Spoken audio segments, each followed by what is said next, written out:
what's up? It's me, MJFANGIRL, and I know it's been a while, but I'm back, and today we're doing a victory tour. No, not victory tour. Today we are doing a victory album review. Yes, the victory album by the Jacksons, and this is gonna be the last video in my Jacksons album review series, so you don't want to miss it. Stay tuned, you are now watching MJFANGIRL TV. Girl, you got to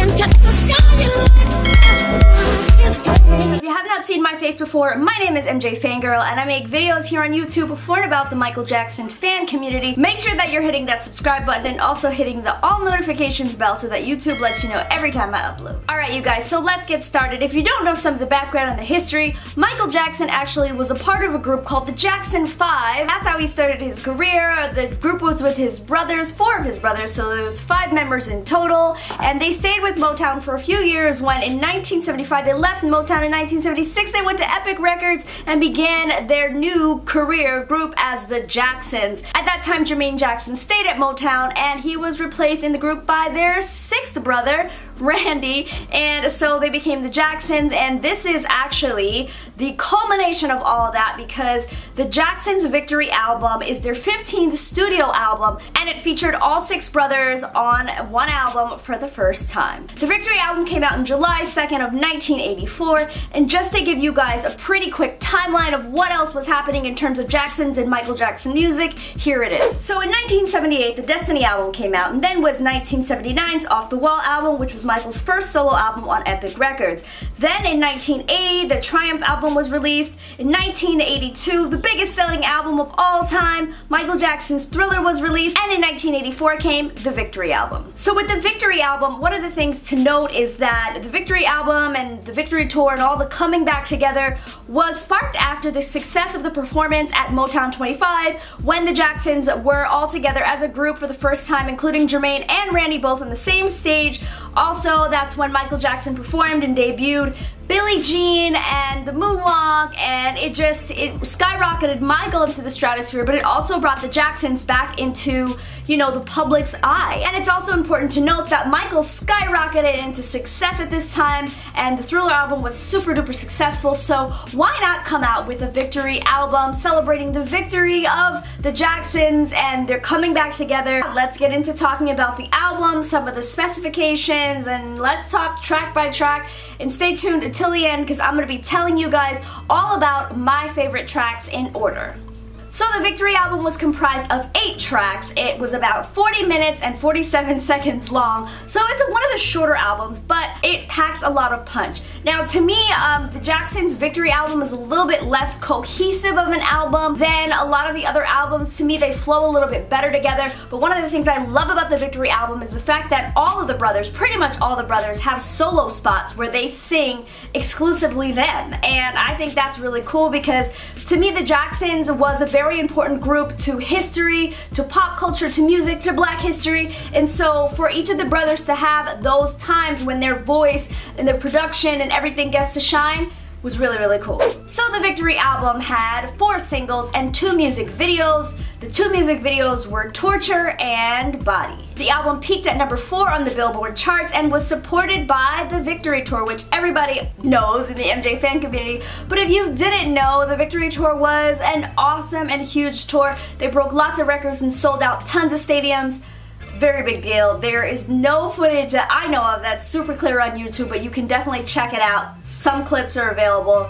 It's electrifying. So one of the things I want to talk about right before we get into the music is the album cover. So you might not know, but the album cover right here, the cover art was made by illustrator Michael Whalen, and he's also someone that did the cover art for a bunch of Stephen King horror novels. And he also did this album cover for Meatloaf. Alright, so let's first talk about Torture. Now, Torture is one of those songs that I personally love by the Jacksons because I think it's cinematic, I think it tells a really compelling story, I love the dramatics of it all, and I just feel like the coming together of hearing Jermaine and Michael on the same track again after so many years, it's really honestly music to my ears. I was always a fan of the duets and duet nature of the songs during the Jackson 5 time, so I really loved having Jermaine and Michael back on this song. I love the video, but spoiler alert, I know you guys probably think Michael's in it, but he's not. It was actually a wax figure that they used. Comment down below if you knew that, or if you didn't know that, or if you know any additional information behind it, because I actually thought it was interesting.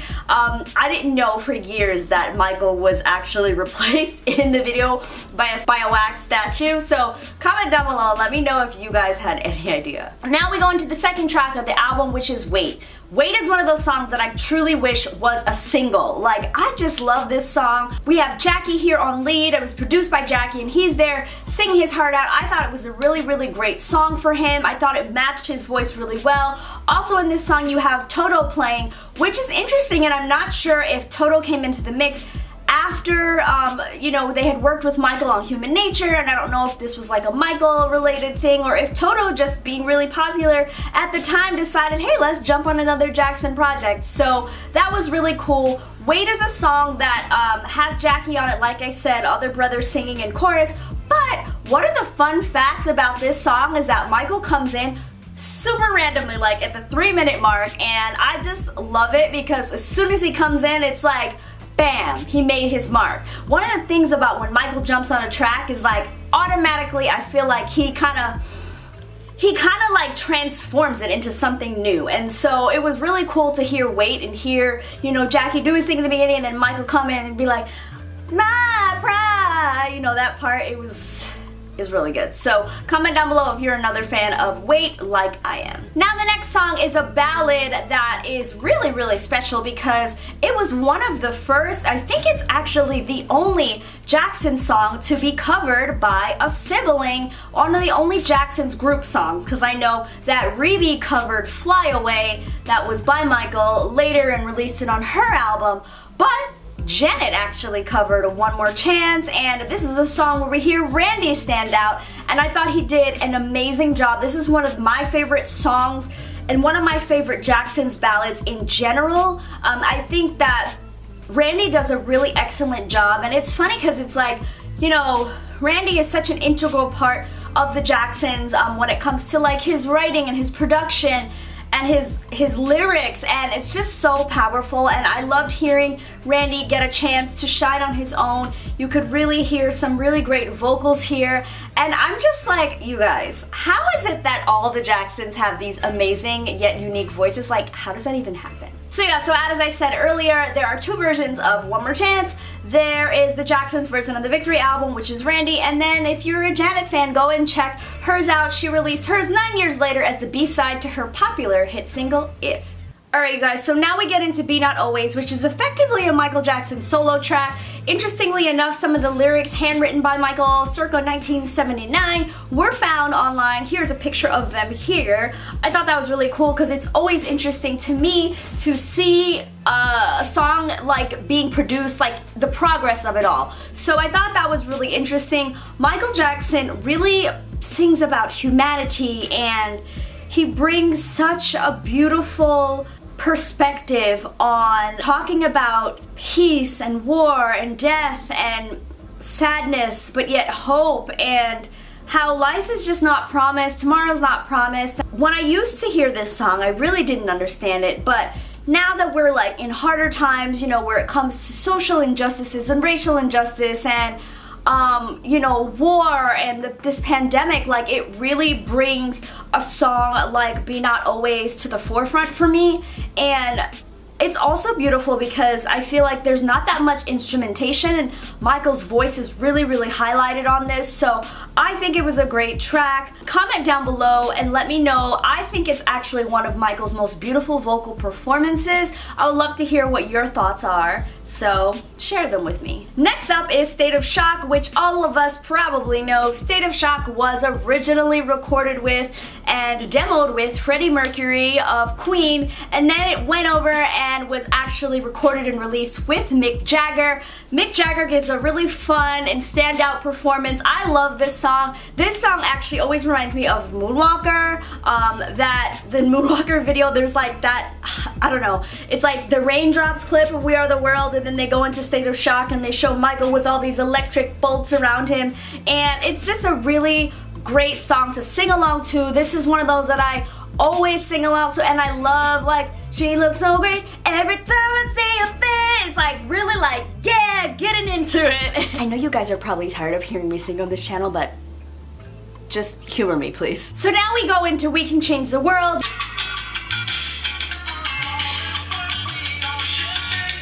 Alright, so next up we have We Can Change the World, and this just shows how talented Tito was. Tito had his own set of very unique talents, and it is showed. He was the engineer, composer, I believe he sang lead vocals on this, drum programming, like he did a lot on this song. And it really paid off. This is one of the songs that has pretty much every brother on it except for Jermaine. I like it. I think it does sound pretty 80s, which is not a bad thing because it's just reminiscent of the time. But I think it was a good track. Not my favorite, but I do want to say that this is one of the ones on the Victory album that featured all the brothers in their different parts of singing, and you could really hear like the background vocals pretty clearly each brother, so that's one of the reasons why I like this song. Alright, so now we get into The Hurt, which was composed and produced by Steve Porcaro of Toto.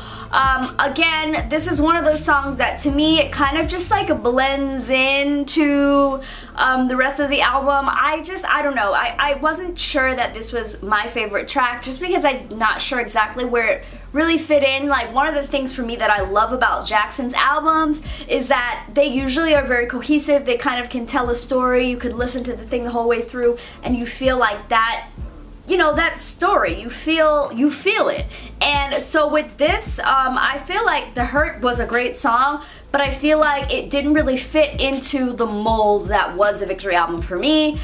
So yeah, but shout out to Randy because he did a great job on the lead vocals as usual. And now we get into the last song on the album, which was Body, and this had actually a really cool video. If you have not seen it, it's up on the official Jackson's YouTube channel. Body is really cool. Marlon is like doing the leads on here, and in the video you'll see Jackie and Randy, I believe Tito's in it as well, and Marlon kind of like taking the lead, and it's so much fun.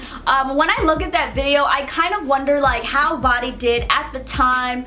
You know, you could always look at chart performance and stuff, but I feel like Body was probably a song that was really accepted and enjoyed in the 80s. Comment down below if you're actually a MJ fan that was around and like, you know, aware of what was going on in the 80s, not just like me who was born in 1987 and I was not even born yet when the album came out, but comment down below because I know there's a lot of MJ fans that watch the channel that love to give me feedback from the actual time. So yeah, that's the album, you guys. That's the Victory album. As I said, this is one of really the last classically Jackson's albums, technically, because it had all the brothers on it. I believe they went on, a couple of the brothers went on to record 2300 Jackson Street. Alright, so as promised, I have my list of my favorite tracks going from least to most favorite. Number 8, we have The Hurt. Number 7, We Can Change the World. 6, One More Chance. Body. Number 5. Number 4 is Wait. Number 3 is State of Shock. Number 2 is Be Not Always. And number 1 is Torture. I love Torture. I'm just here for the dramatics.